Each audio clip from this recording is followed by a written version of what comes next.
sono buone, però non è che adesso c'è... Per la quarta batteria si stanno preparando Federica Groppo in corsia 1, Martina Simonelli in 2, Virginia Evelina Branda in 3, Angelica Moreschini in 4, Ginevra Fissi in 5, Emma Crispo in 6, Margherita Legretti in 7, Agnese Schiavon in corsia 8.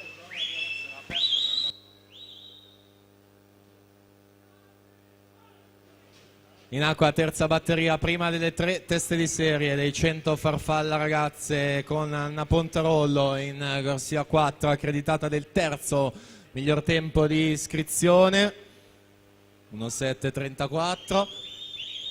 È proprio la Pontarollo in vantaggio, i colori dell'Aquapolis all'ultima bracciata ora, 1.06.99 per andare al comando della graduatoria provvisoria su Martina Corvo, seconda 1.8.38.